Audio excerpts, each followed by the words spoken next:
So I wanted to record this video on the derivation of this particular kinematic equation, which I would say is the most important one, xf equals xi plus vi xt plus 1/2 a xt squared.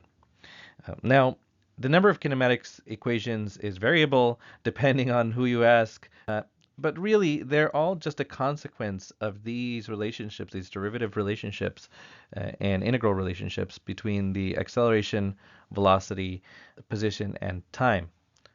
And I think most of them can be intuited directly from those relationships.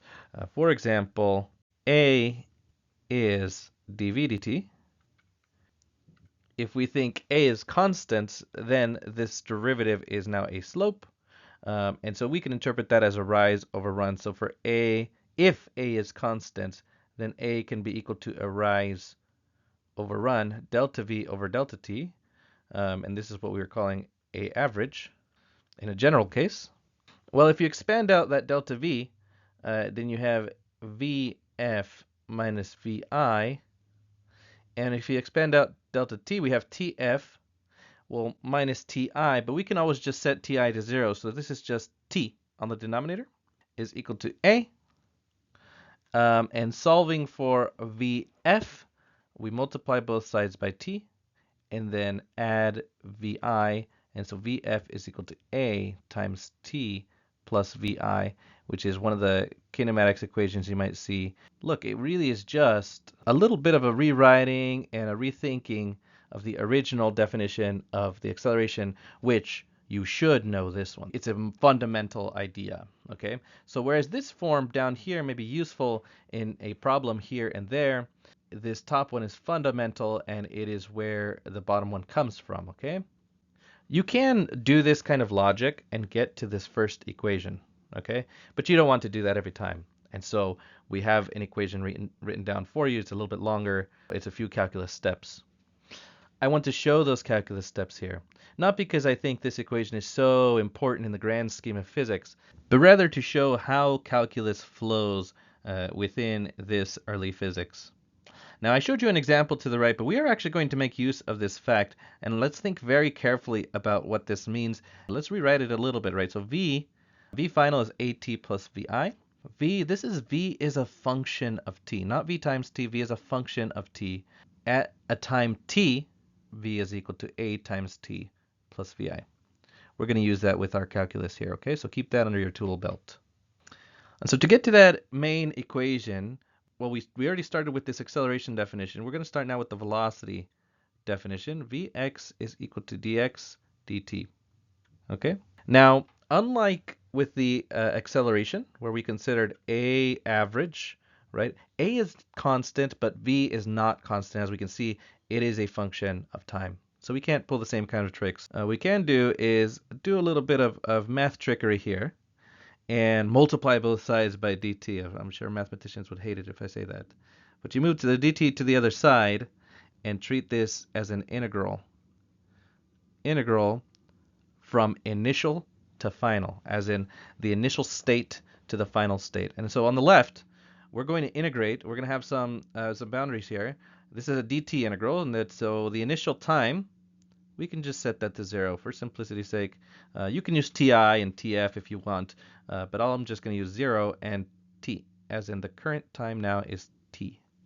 And on the right, well, the initial state is the initial position, xi, and the final is xf. It would be nice to just on the left say, well, v, we'll just do v times t as the integral, but we can't because v is a function of t. So why don't we go ahead and replace it and say this is an integral of 0 to t of at plus vi dt. And on the right, well, we can actually do this integral. It's the integral of nothing dx. That sure sounds like just x to me. And we just need to plug in xi and xf. Okay? And so on the left, to do this integral, well, we actually have to do the calculus, and we say a times t dt. Well, that's just t. If we treat a as a constant, remember this whole time a is a constant. So this is a t squared over 2. And then the vi, well, it's vi is a constant. It's going to be the same initial velocity regardless of the time. And so this one, it does become vi times t.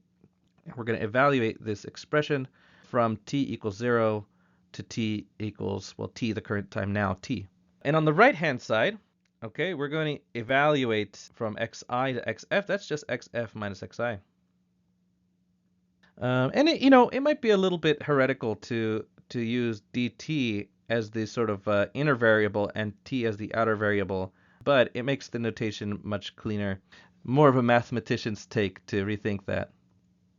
But here, we could just plug in. You plug in t for any time you see t and 0 for any time you see t. The 0 part is easy. Everything becomes 0. And the t, everything just stays exactly where it is. A t squared. Let me put that 1/2 out on the outside. And plus vit. Well, is equal to xf minus xi. Why don't I move this xi to the other side? And this becomes xf. And we're done. That's it. That's the equation that we were looking for. Now, yes, I played a little bit fast and loose with the variables to help us get to this result faster. And this is not the only way to reach this final equation here. You can use indefinite integrals, the ones with a plus c. And usually in calculus, we tend to sort of throw away that variable plus c. We don't really think about it.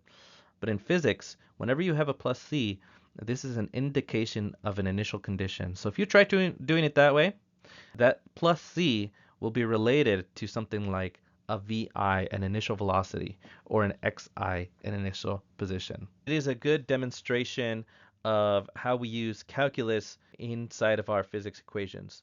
Notice that there was no numbers at all in here, except for the 1/2 which came from integration. That might be intimidating at first, but hopefully you were able to follow along, and if not, you can rewind and try again or come ask questions. There are other kinematic equations, but I think in my experience, this one is by far the most useful to understand cleanly. Hopefully that quick video was helpful in your understanding, and so I'll see you in the next one.